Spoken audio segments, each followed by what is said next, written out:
대표님 아직 주식 보유 중이신가요? 아니요. 팔았습니다. 팔았어요. 제가 2020년 3월 달에 주식을 샀어요. 제가 사고 한 보름 한 달이 쭉 빠지더라고요. 그래서 아이 잘못 샀나? 유튜브 송출 하면 안 되나? 그러는데 오르더니 계속 오르더라고요. 그래갖고 한 3배 정도가 올랐어요.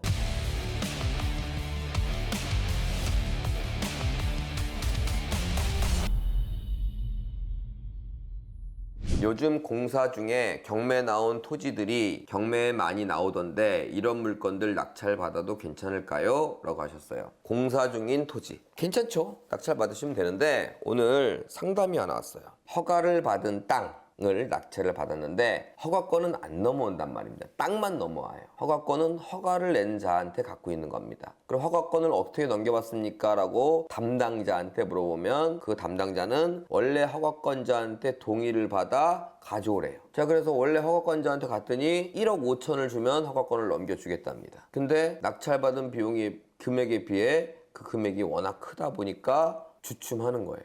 제가 보기엔 1억 5천이라도 주고 들고 와야 될 것 같은데 왜? 그러면 땅값이 훨씬 더 많이 오르고 당장 가치가 더 뛰어나게 되니까 갖고 와야 되는데 아마 보통 분들은 낙찰가 쪽으로 돈을 많이 써갖고 돈이 모자랄 수도 있어요. 자, 그걸 제가 뭘 하고 있냐면 원래 허가권자의 동의 필요 없이 허가권을 그대로 살리는 거를 제가 수년 전부터 작업을 하고 있죠. 계속해서 사례를 내고 있습니다. 그러면 1억 5천이 들어가는 게 아니라 돈이 안 들어가고 허가권을 갖고 오겠죠. 그러면 이제 전을 샀는데 대지가 되는 겁니다. 임야를 샀는데 대지가 되는 거고요. 여러분들 경험이 없으면 그런 게 있나 보다라고 하지만 경험이 한 번이라도 있는, 허가를 내본 경험이 있는 분들은 굉장히 큰 매력이에요. 그래서 혹시라도 여러분들이 땅을 샀는데 허가권을 갖고 와야 되는 상황인데 상대가 동의해 주는데 너무나도 큰 비용이나 노력이 들어가는 거라면 저한테 갖고 오십시오. 저도 100% 성공률은 아니지만 꽤 높은 확률로 성공을 하고 있으니 다시 말해 동의 없이 돈 들어가는 거 없이 갖고 올 수 있으니까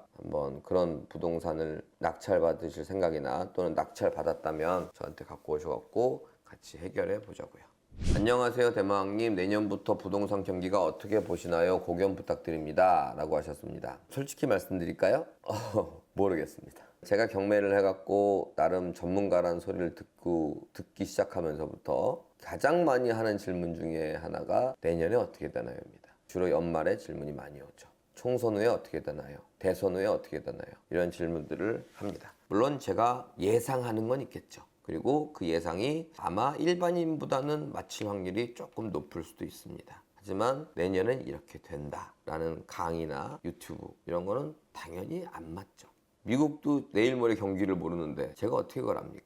거기에 의존하시면 안 됩니다. 시장은 항상 빠르고 어떤 미래는 예측하는 건 누가 예측하든 너무 건방진 일이다. 그러면 개인적인 생각은 어떠냐라고 물어본다면 저는 그리 낙관적으로 보지 않습니다. 지금 코로나 시절 때 전 세계적으로 돈이 너무 많이 풀렸어요. 그리고 코로나가 끝나니까 금리를 올려서 돈을 걷어들이고 있습니다. 그런데 풀린 것보다 걷어들인 게 더 미미하다 보니까 더 걷어들여야 될 것 같아요. 그래서 제 예상은 아주 소폭 상승이 예상됩니다. 아파트를 기준으로 말씀드리는 겁니다. 그러니까 무난히 올라가는 거 있죠? 2020년, 2021년 생각하시면 안 돼요. 그때는 과도하게 돈이 많이 풀려서 자산이 오른 겁니다. 원래 올라야 될 게 이만큼이라면 이만큼 오른 거예요. 이만큼 빠져줘야 돼. 근데 화폐 가치는 떨어지고 부동산은 올라가니까 이렇게 떨어지면서 같이 오를 거예요. 이렇게. 다시 말해 서서히 오르고 내후년 정도가 되면 만 1년 후가 되면 조금 그거보다 폭이 좀 기울기가 좀 올라가지 않을까라는 생각이 듭니다. 자, 그러면 이제 종합적인 결론을 말씀드리자면 미래는 모릅니다. 제가 말한 것처럼 조금 오를지 아니면 또 대박 많이 오를지 아니면 떨어질지 몰라요. 그러나 우리는 내년이라는 근시안적인 눈을 보고 가시면 안 됩니다. 왜? 남들이 다 그러니까. 남들이 다 그러는데 나도 그런다면 나도 돈에 대해서는 일반인들과 똑같습니다.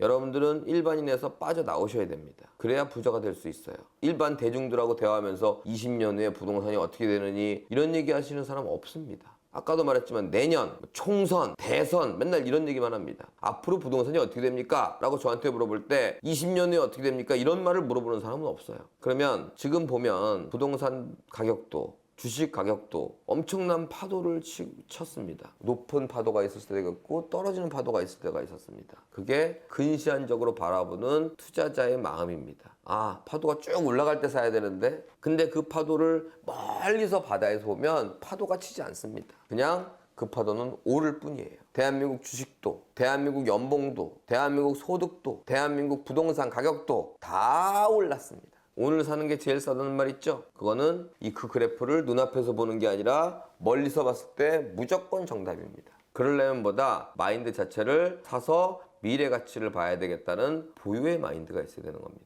투자는 한편으로 인내입니다. 인내를 잘하는 사람, 감정적으로 인내를 하든 이성적으로 인내를 하든 결과적으로는 인내를 해야 그 미래를 보는 겁니다. 여기 지금 근시안적으로 생각하시는 분들, 대중처럼 생각하시는 분들, 정말 부동산으로 부자가 되고 싶다면 그들과 반대로 하십시오. 내가 평범하고 내 말에 사람들이 공감한다는 건 평균 또는 평균 이하로 가는 길입니다.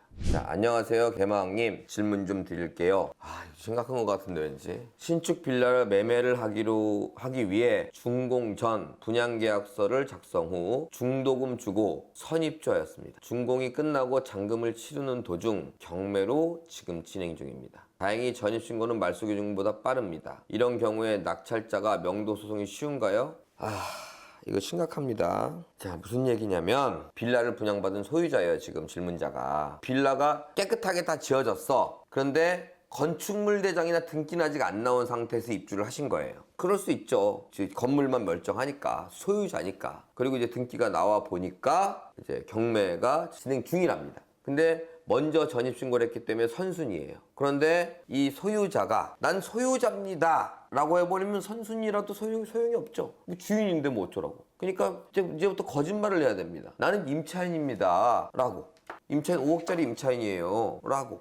거짓말을 해야 선순위 임차인이 되는 겁니다. 선순위 소유자란 말은 없어요. 근데 이때부터 이제 진실이 있고 진실을 약간 바꾼 이제 거짓이 존재하기 시작하는 겁니다. 그래서 이게 생각보다 골치가 아파요. 지금 이 질문자의 상황이. 질문하신 분 잘 들으세요. 이건 이 실시간에서 채팅으로 끝낼 문제가 아닌 것처럼 보입니다. 그 부분에 관련된 뭐 계약서라든가 등기라든가 이런 모든 서류를 다 취합해서 가까운 법조인한테 찾아가시든가 아니면은 저한테 예약을 하고 한번 오세요. 이거 분양은 분양금대로 다 날리고 부동산은 경매로 다 날리는 이상한 결론을 맞이할 수 있습니다. 그래서 이건 좀 심각하게 상담을 하고 다니셔야 될 때다.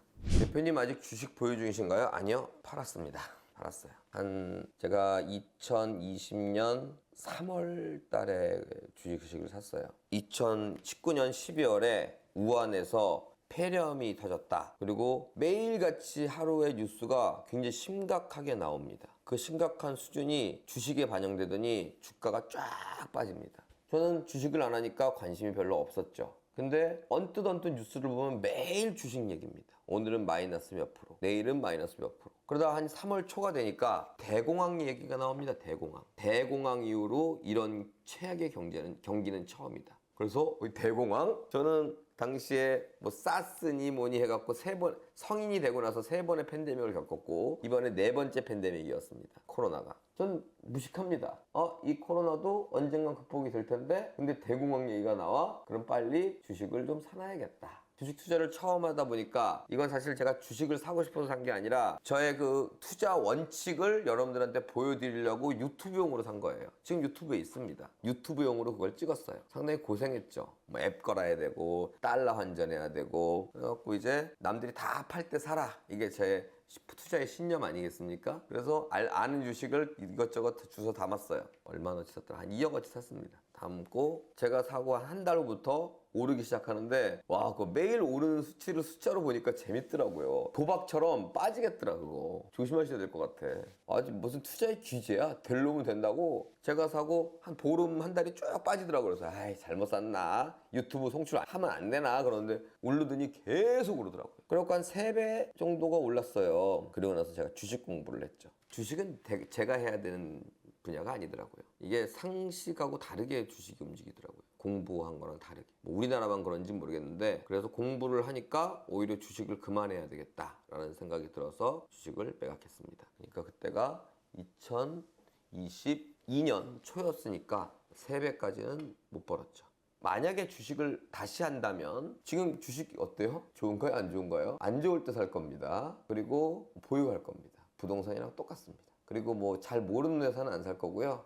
잘 아는 회사들 위주로 살 겁니다. 그럼에도 불구하고 제가 공부를 하고 주식을 안 해야 되겠다라고 생각한 건 여러 가지 이유가 있는데 한 2가지 정도만 얘기하자면 회사는 흥할 수도 있고 망할 수도 있습니다. 지금 잘 나간다고 반드시 잘 나가는 것도 아니고 지금 못 나간다고 반드시 못 나가는 것도 아닙니다. 그걸 예측하기란 굉장히 힘듭니다. 왜냐? 사람이 하는 거니까. 그리고 한 사람이 영원히 하는 게 아니죠. 또 그 사람이 바뀝니다.